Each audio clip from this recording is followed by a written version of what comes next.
Albert Einstein once said, everybody's a genius. But if you judge a fish by its ability to climb a tree, it will live its whole life believing that it is stupid. Ladies and gentlemen of the jury, today on trial we have modern day schooling. Glad you could come. Not only does he make fish climb trees, but also makes them climb down and do a 10-mile run. Tell me, school, are you proud of the things you've done? Turning millions of people into robots, do you find that fun? Do you realize how many kids relate to that fish? Swimming upstream in class, never finding their gifts, thinking they are stupid, believing they are useless? Well, the time has come, no more excuses. I call school to the stand and accuse him of killing creativity, individuality, and being intellectually abusive. He's an ancient institution that has outlived his usage. So, Your Honor, this concludes my opening statement, and if I may present the evidence of my case, I will prove it. Proceed. Exhibit A. Here's a modern day phone. Recognize it? Here's a phone from 150 years ago. Big difference, right? Stay with me. Here's a car from today. And here's a car from 150 years ago. Big difference, right? Well, get this. Here's a classroom of today. And here's a class we used 150 years ago. Now, ain't that a shame? In literally more than a century, nothing has changed. Yet you claim to prepare students for the future? But with evidence like that, I must ask, do you prepare students for the future or the past? I did a background check on you and let the record show that you were made to train people to work in factories, which explains why you put students in straight rows, nice and neat, tell them sit still, raise your hand if you want to speak, give them a short break to eat, and for 8 hours a day, tell them what to think. Oh, and make them compete to get an A letter which determines product quality, hence grade A of meat. I get it. Back then, times were different. We all have a past. I myself am no Gandhi.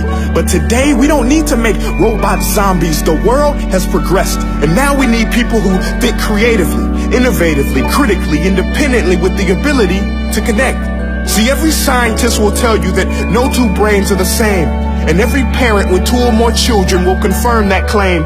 So please explain why you treat students like cookie cutter frames or snapback hats, giving them this one-size-fits-all crap. Watch your language. Sorry, Your Honor, but if a doctor prescribed the exact same medicine to all of his patients, the results will be tragic. So many people would get sick, yet when it comes to school, this is exactly what happens, this educational malpractice, where one teacher stands in front of 20 kids, each one having different strengths, different needs, different gifts, different dreams, and you teach the same thing the same way? That's horrific. Ladies and gentlemen, the defendant should not be acquitted. This may be one of the worst criminal offenses ever to be committed. And let's mention the way you treat your employees. Objection. Overruled. I want to hear this. It's a shame. I mean, teachers have the most important job on the planet, yet they're underpaid? No wonder so many students are short-changed. Let's be honest.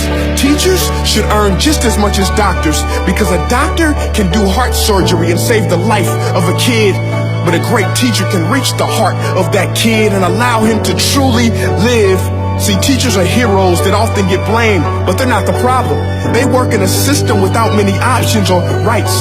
Curriculums are created by policymakers, most of which have never taught a day in their life. Just obsessed with standardized tests. They think bubbling in a multiple choice question will determine success. That's outlandish. In fact, these tests are too cruel to be used and should be abandoned, but don't take my word for it. Take Frederick J. Kelly, the man who invented standardized testing, who said, and I quote, "These tests are too cruel to be used and should be abandoned." Ladies and gentlemen of the jury, if we continue down this road, the results will be lethal. I don't have much faith in school, but I do have faith in people. And if we can customize healthcare, cars, and Facebook pages, then it is our duty to do the same for education, to upgrade it, change it, do away with school spirit, because that's useless. Unless we're working to bring the spirit out of each and every student, that should be our task. No more Common Core. Instead, let's reach the core of every heart in every class. Sure, math is important, but no more than art or dance. Let's give every gift an equal chance. I know this sounds like a dream, But countries like Finland are doing impressive things. They have shorter school days, teachers make a decent wage, homework is non-existent, and they focus on collaboration instead of competition. But here's the kicker, boys and girls. Their educational system outperforms every other country in the world. Other places like Singapore are succeeding rapidly. Schools like Montessori, programs like Khan Academy, there is no single solution.